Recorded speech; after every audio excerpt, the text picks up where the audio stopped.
finde, das Video sah sehr interessant aus.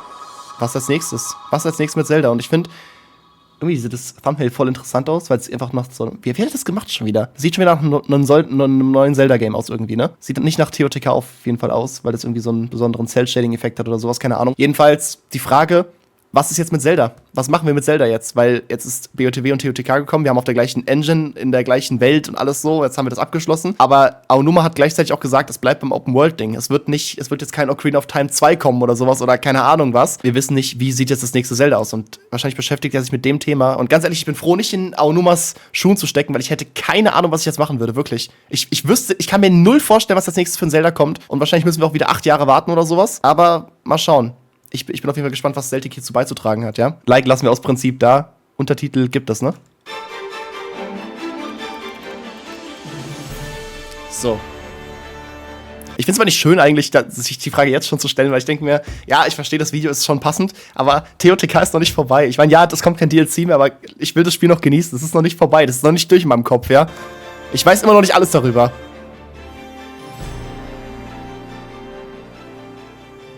Tears of the Kingdom is finished. Nein, nicht bei mir! Zelda series producer Eiji Aonuma recently clarified that we were able to implement all of the elements that we wanted to achieve. Ich finde, der Clip im Hintergrund zeigt perfekt, was gerade die Aussage ist. Ja, sie haben es geschafft, alles ins Spiel zu implementieren, was sie wollten. Das Spiel ist komplett, es ist vollständig, kein DLC mehr. Weil das sieht man einfach an diesem Ding perfekt so. Digga, du kannst ja einfach, okay, wenn du dir sowas bauen kannst, das Spiel ist fertig. Wir brauchen nichts mehr, es reicht, danke. And this story, so there will not be any DLC. Ja. So there it is, the largest, most ambitious, and in many ways the best Zelda game to date. The gigantic expansion to Breath of the Wild's already monstrous, seamlessly explorable world packed with content is complete. Ja, genauso fühlt sich für mich TOTK an und nicht wie manche Kritiker das irgendwie darstellen. Ich weiß nicht. Genauso sehe ich die TOTK einfach auch. So wie er es gerade gesagt hat, in diesem einen wunderschönen Satz. The Zelda team don't plan on releasing DLC for DLC's sake.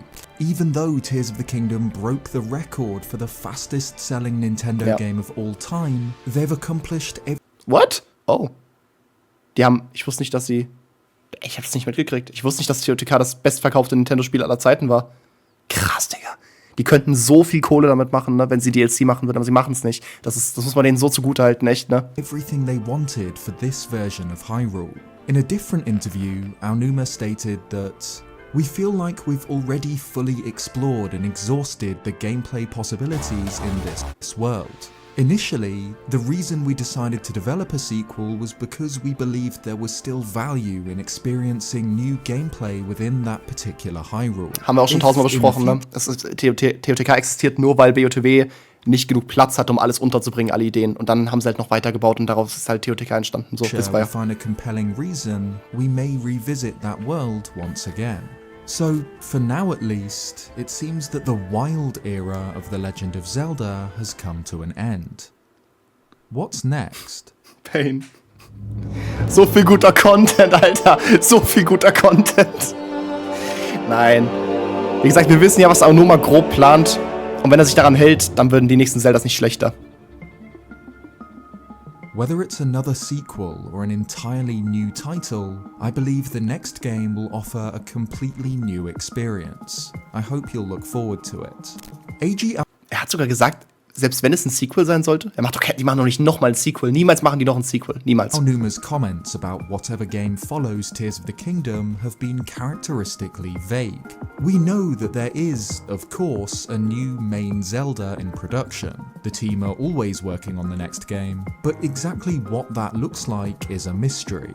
We do know, however, that despite it being a completely new experience, it will probably be built on the foundations of Breath of the Wild. In a recent interview with Game Informer, ich fange einfach an, bei Nintendo zu arbeiten, ganz ehrlich. Ich mache einfach kurz eine Ausbildung zum Game Developer und melde mich einfach beim Zelda-Team an, so, hey, kann ich mitarbeiten? Und dann sehe ich einfach, was die machen. Lifehack. Aonuma said that Es geht schneller, als aufs nächste Zelda zu warten, ganz ehrlich. Lieber schnell noch eine Ausbildung hinten dran klatschen und sich bei Nintendo bewerben und Japanisch lernen. now we've arrived at Breath of the Wild and the new type of more open play and freedom that it affords, yeah, I think it's correct to say that it has created a new kind of format for the series to proceed from. This was in reference to how Ocarina of Time, the game that brought the Zelda series into the third dimension, became the blueprint for the games that followed, all the way up until Breath of the Wild broke the mold. Wie gesagt, ich fände es auch nicht schlimm, wenn wir noch mal, was heißt nicht schlimm, ich fände es sogar ziemlich cool irgendwie, wenn wir noch mal ein Zelda in der Ocarina of Time Formel kriegen würden.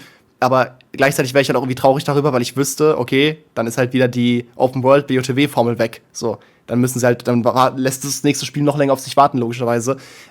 Auch wenn diese Formel natürlich fucking cool war. Das ist eigentlich das, worunter man Zelda kennt, und es ist mutig, aus derselben IP sowas ganz Neues zu machen. Sie hätten auch einfach sagen können, okay, wir machen ein Spin-off von The Legend of Zelda und nennen das irgendwie was anderes, keine Ahnung. Ne? Sie hätten auch einfach ein Spin-off machen können und quasi The Legend of Zelda als Marke weiterhin so führen können, aber das hätten sie beides gleichzeitig machen müssen, das wäre wahrscheinlich auch nicht machbar gewesen. Deswegen, ich finde es gut, dass sie einfach die Formel ein bisschen gescrapped, also einfach weggeschmissen haben so und jetzt mit BOTW, mit einer neuen Formel quasi angefangen haben und die auch jetzt weiterführen, weil ich finde, es ist sinnvoller, die verkauft sich 1000-mal besser.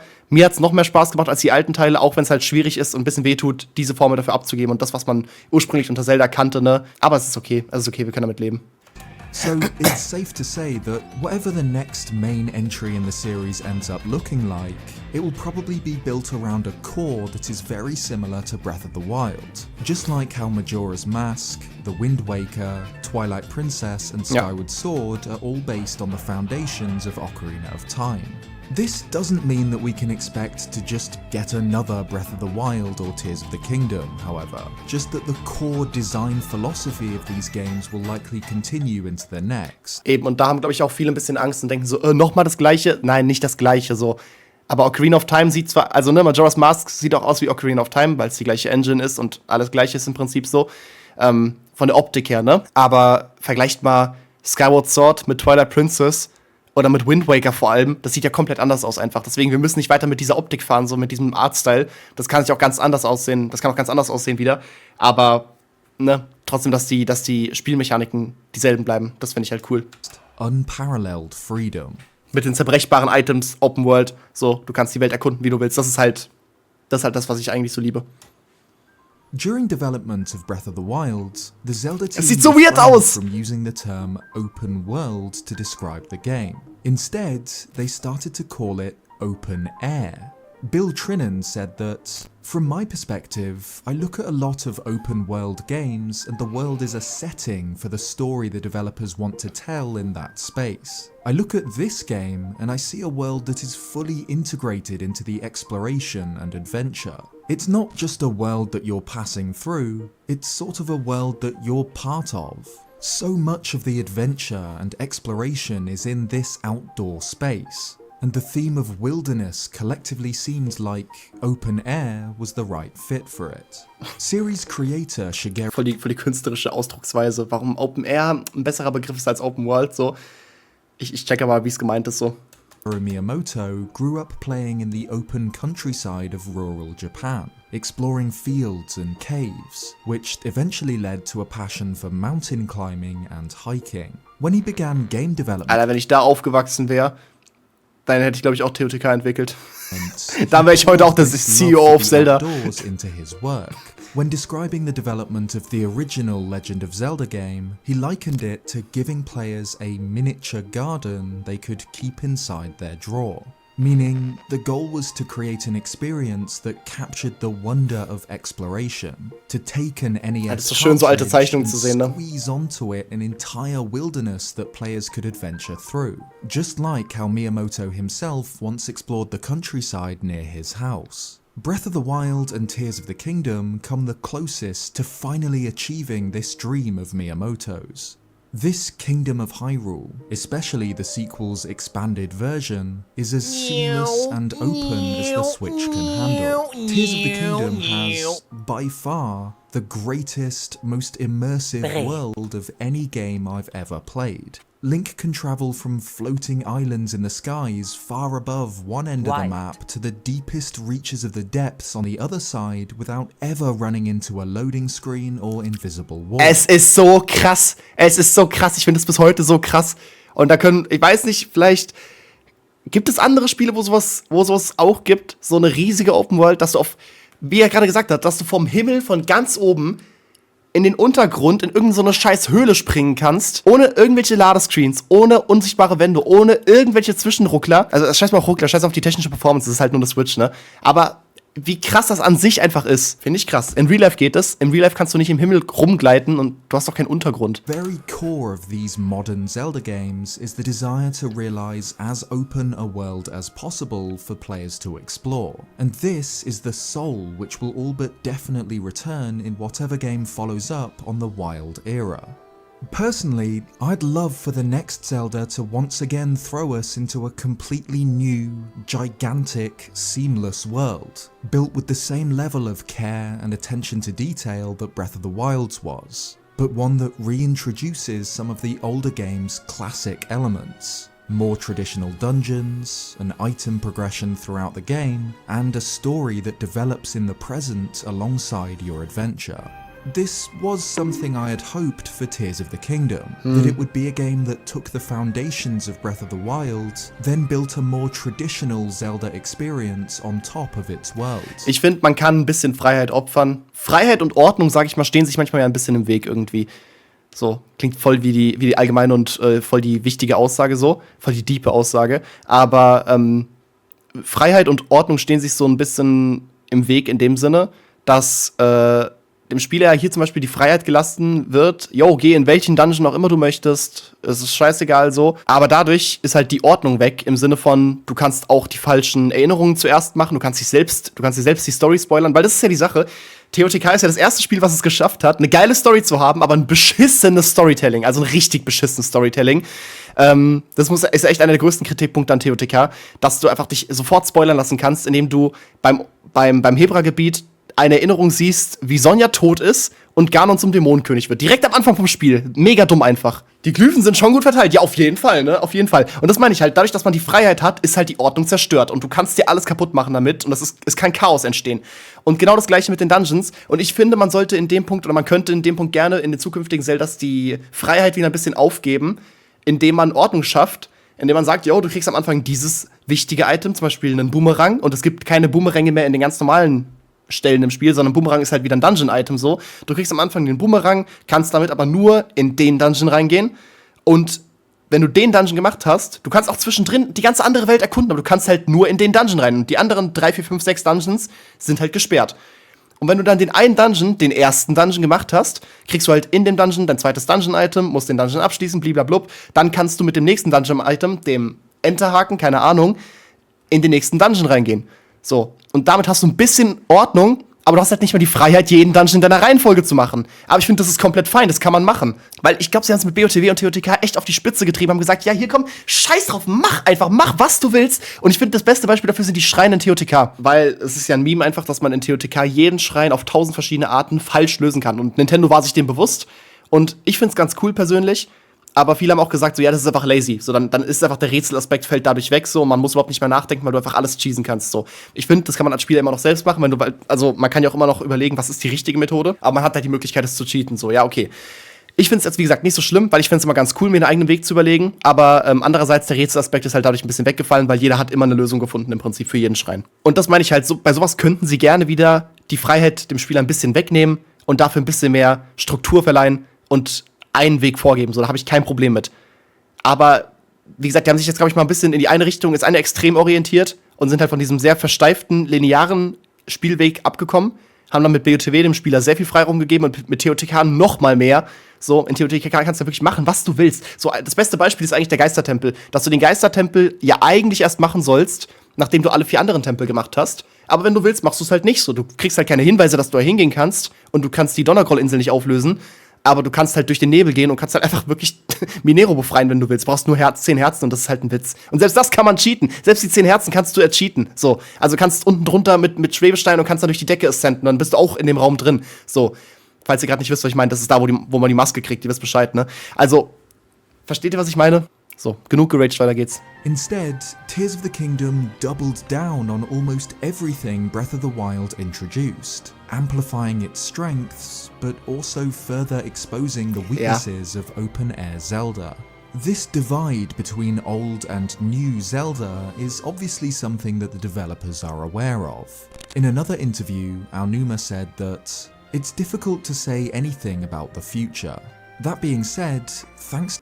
Digga, schreiben beim südlichen Irrschloss. Wenn man selber einfach zum Minero geht, ist doch scheiße übel Spoiler, vor allem die Cutscenes, die man bekommt, nachdem der Boss besiegt hat. Ja, natürlich. Du wirst ja auch nicht darauf hingewiesen, dass du da hingehen kannst, aber der Fakt, dass du es machen kannst, gerade wenn du das Spiel replayst, meine ich ja mit Open World. So. Aber natürlich ist es nicht ratsam, es zu machen, sag ich ja. Du kannst ja auch vieles kaputt machen damit. Aber es ist halt schwierig, eine richtige Story zu erzählen, wenn du Open World hast, weil du kannst dich theoretisch halt direkt spoilern. Und ich finde, davon könnte Nintendo wieder ein bisschen weggehen und könnte dafür sorgen, dass es nicht möglich ist, gewisse Erinnerungen oder gewisse Teile im Spiel zu sehen, bevor man andere Dinge gemacht hat. Und das haben sie halt gar nicht gemacht in TOTK. In TOTK konntest du ja wirklich die letzte Erinnerung als allererste sehen. Und das ist halt dämlich, finde ich, weil du nicht mal einen guten Hinweis drauf gekriegt hast. It's difficult to say anything about the future. That being said, thanks to previous Zelda games, a game like Tears of the Kingdom now exists. This game originated from ideas that we had in the past. We always try to create something that offers more than previous titles. In that respect, we aren't really concerned with our older games anymore. We prefer to look to the future. Meaning, the past is done. The developers consider the new style of Breath of the Wild and Tears of the Kingdom an evolution of the older Zelda formula.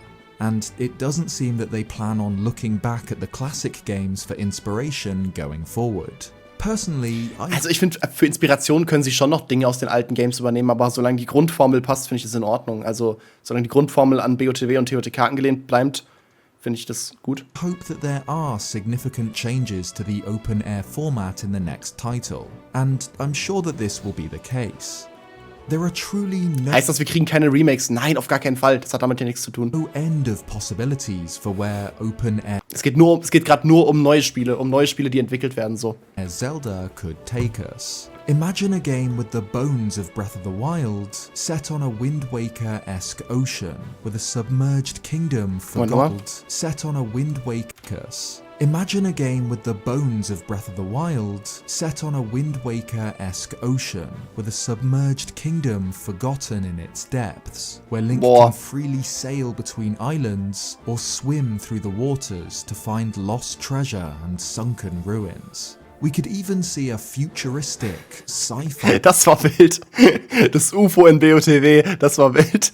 Like, wer es noch kennt, Alter. Zelda. Das war ein Artwork tatsächlich. Das war ein offizielles Artwork von Nintendo aus der frühen Entwicklungszeit von BOTW, wo man einfach die Idee hatte, ein UFO mit einzubauen. Keine Ahnung warum. An idea which has been toyed with by the developers time and time again since the series' inception. While I'd prefer for Zelda to remain a high fantasy, sword and sorcery adventure game, da haben wir übrigens gerade ein gutes Beispiel gehabt, weil er eben gesagt hat, stellt euch vor, die Grundprinzipien von BOTW, aber dann aufgebaut wie Wind Waker, das alles auf Inseln basiert. Man kann zwischen den Inseln hin und her segeln und vielleicht kann man auch unters Wasser gehen, wie in Wind Waker, kleiner Spoiler, dass man unter Wasser stattfindet oder sowas. Und allein sowas halt, es wurde in BOTW und TOTK ja gar nicht mit Wasser gearbeitet mehr. Man konnte nicht tauchen, man konnte halt nur schwimmen, aber auch das so nervt halt, ne, und keine Ahnung.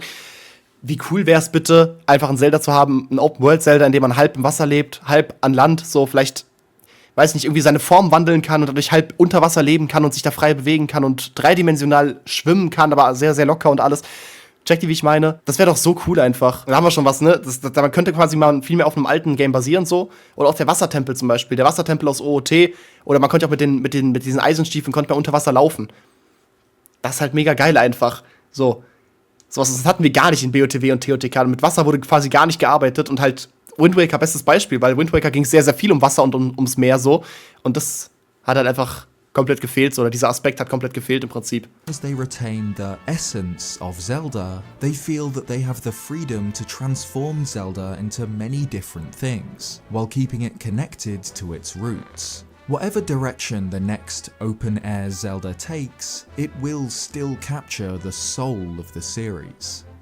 The next main 3D Zelda game is almost certain to release on Nintendo's next home console system, whatever follows on from the Switch. As of right now, we don't know much at all about this console, but we probably will know quite soon. According to a few sources, Nintendo were quietly present at Gamescom 2023 last month, where they demonstrated their next system to select developers, showing off the system's power by running a souped-up version of Breath of the Wild. Wie krass das wäre, ne? Das heißt einfach, ich wäre vielleicht 50 Meter entfernt gewesen von einer geheimen Switch 2 und ich wusste es nicht. Keine Ahnung. Kann sein, dass es irgendwo, was behind closed doors, ja. Wahrscheinlich in irgendeinem abgetrennten Bereich halt, ne? Aber ich bin über die ganze Gamescom gelaufen und ich bin auch in den VIP-Bereichen gewesen und sowas, deswegen, ich kann mir schon vorstellen, dass ich da in der Nähe gewesen von bin, falls es das gegeben haben sollte. Man weiß es ja nicht genau, aber es gibt diese Theorie oder die These einfach, oder das Gerücht, dass auf der Gamescom die neue Switch schon gezeigt wurde, halt an gewisse Spieleentwickler so, die das sehen durften, aber natürlich wissen wir Normales davon nichts. With a higher frame rate and resolution. This doesn't mean that Nintendo actually plans on releasing a remastered Breath of the Wild on the next system, only that game was chosen to highlight the console's increased power. So whatever the next open-air Zelda is, it'll almost certainly be running at a much nicer resolution and FPS than the two Switch games. Remember, the Zelda team got a game as massive and seamless as Tears of the Kingdom to run on the Switch, a console that was considered underpowered when it launched back in 2017. We don't Das ist echt krass, ne? 2017 hat man schon gemeint, die Technik wird nicht ausreichen, das ist alles schlecht und sowas, und Theoretica ist so ein Riesenspiel. Unabhängig davon, wie man es jetzt findet, ja. Es ist einfach so ein gigantisches Spiel und so eine riesige Fläche. Und die haben es so krass, also die haben ja auch echt ein Jahr lang dafür gebraucht angeblich, ne? Also sie haben ja ein Jahr dafür gebraucht, nur zu optimieren und zu komprimieren und quasi das Spiel ein bisschen besser laufen zu lassen auf der Switch. Also wirklich ein Jahr lang Entwicklungszeit ist nur für die Optimierung draufgegangen, weil es so komplex war anscheinend, dieses Spiel vernünftig auf der Switch laufen zu lassen. Und es hat ja kaum Frame-Drops und sowas. Oh, exactly what specs the next system will have, but I can only imagine how great Zelda will look on it. The big problem, though, is just how long games this size take to develop. Ja. There was more than 5 years between Skyward Sword and Breath of the Wild, and even longer between that game and its sequel. Games on this scale just take a lot of work to create. Das war smooth, Alter. Das muss ich mir merken, den Trick. So, even though development has already begun on the next one, we shouldn't expect to see it launch anytime soon. So, what can we expect from the Zelda series in the meantime? Most obvious is remakes and remasters, which Nintendo have been drip-feeding us for years, most recently with Skyward Sword HD in 2021. The Switch is still missing the remastered versions of the Wind Waker and Twilight Princess, which had both previously launched on the Wii U. These games being ported to the Switch is something absolutely everyone was convinced of, but in the 7th year of the console's life, it still hasn't happened. We could see these games squeeze onto the very Ich solche Puzzles hasse, ne? Irgendwie liebe ich sie, aber irgendwie hasse ich sie auch. end of the Switch's life, especially if Nintendo are holding back bigger releases for the next system, but it might not end up happening at all. But other remakes and remasters are possible, on the Switch and whatever comes next. Porting the Grezzo 3D N64 games, Was ist das für ein Game bitte gerade? Ocarina of Time and Majora's Mask 3D could be an option, Ist das Majora's Mask? Die Cutscene, die man gerade sieht? as could be an upscaled A Link Between Worlds, or a remake of a game like the Minish Cap or the Nee, bitte keine Top-Down-Zeldas, bitte nicht, wirklich. Oracles. But aside from remakes, Das ist für mich auch einfach nicht so ein richtiges Zelda. I'm sorry, ich finde, ein Zelda muss 3D sein. Ich weiß nicht, also ich kann mit so 2D oder Top-Down-Zeldas gar nichts anfangen einfach. Es können gute Spiele sein, ja, aber sorry, ich habe kein Interesse wirklich daran, das zu spielen. entry, what I want most from the series going forward is a Bro, was ist mit dir? Es ist so. return to Ich weiß nicht, an denen habe ich echt so gar kein Interesse einfach. 2D top-down Zelda. The series, of course, began with the top-down Legend of Zelda on the NES, with A Link to the Past fully cementing the formula later Er ist kein wahrer Zelda-Boy. on.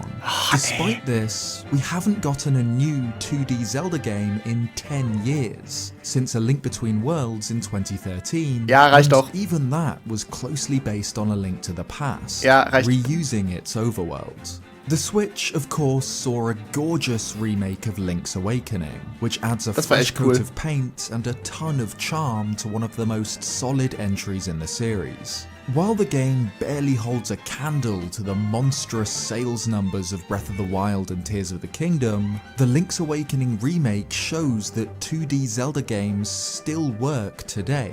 The series roots Das stimmt schon, ja. Das gerade mit dem Artstyle, das sieht schon echt sehr, sehr fresh aus, muss man sagen. Aber ja, trotzdem, ich weiß, es ist halt auch viel weniger Entwicklungszeit. Es braucht halt nicht mal halb so lang wie ein 3D-Zelda und ein Open-World-Zelda erst recht so, ne? Aber es reizt ja auch nicht mal ansatzweise so sehr, finde ich. Das hat nicht so viel zu bieten irgendwie einfach. Ich weiß nicht, ich hab einfach nicht so einen Bock drauf. haven't been made obscure by the direction of the main games. In fact, with the flagship titles taking such a massive shift away from the classic formula, and with the developers confirming that they intend for this change to be permanent, 2D Zelda games could be a way to keep the spirit of traditional Zelda games alive, with classic dungeons and item progression, while the 3D games continue to strive towards openness and freedom. It's interesting that 2D Mario games have been in a similar rut Ja, aber ich finde, bei 2D Mario ist was ganz anderes. Übrigens, ich finde Mario World sieht so unglaublich schön aus, ne? to 2D Zelda games. Aside from Mario Maker, there hasn't been a new main series 2D Mario game that doesn't come under the umbrella of New Super Mario Bros. Since 2006. Until now, with Ich wollte gerade sagen, er wusste schon von Mario Wonder, oder? Also, Super Mario Wonder slated to release next month. ich bin so geil, da hab ich so Bock drauf. Ich hab's schon 1000-mal gesagt, ne? Ich weiß, viele von euch glaube ich, haben gar nicht so Bock drauf und ich bin gespannt, wie es bei mir ankommen wird. Ich glaube nämlich nicht so gut. Aber ich hab so Bock auf dieses Spiel einfach. This game seems like the perfect way to reintroduce 2D Mario. A completely wacky, unapologetically creative take on the platformer that is still firmly rooted in the series' DNA. I'd absolutely love to see 2D Zelda get a similar treatment. A brand new top-down adventure, made with the same passion and creativity as Wonder, to resurrect this somewhat forgotten branch of Zelda games. A 2D Zelda that lets us play with crazy new mechanics and Oh, es stinks, ne? Das war die Demo. Das war die Demo für BOTW, die er gerade zeigt. Habe ich gar nicht drüber nachgedacht. ideas, yet is built on classic foundations. With the long, long wait for the next 3D game ahead of us, a fresh take on top-down Zelda could be a way to bridge this gap, and rekindle interest in a type of game that doesn't take upwards of half a decade to produce. But what do you think? What do you want to see from Zelda's future? Are you excited to see what follows on from Tears of the Kingdom? Would you like to see 2D Zelda make a return? Let me know in the comments below. If you like this video, leave a like, So. and subscribe if you haven't already for more. Ich hab's ja, glaube ich, jetzt schon ein paar Mal gesagt, so As durch das always, Video. a huge shout out to my channel Aber members. so abschließend kann ich sagen, also, wie er schon gemeint hatte, die Grundformel von TOTK, BOTW auf jeden Fall, aber ein bisschen Freiheit kann man, finde ich, opfern. Ein bisschen Freiheit kann man opfern für ein bisschen mehr Ordnung, ein bisschen mehr Struktur, ein bisschen mehr Klarheit, ein bisschen besseres Storytelling zum Beispiel auch. Und halt auch eine Reihenfolge von Dungeons beispielsweise. Ansonsten, ich vertraue auch nur mal einfach da und glaube, die wissen schon, was sie machen. Die wissen schon, was sie tun. Wie immer, gutes Video von Celtic. Man hat wieder ein bisschen was dazulernen können.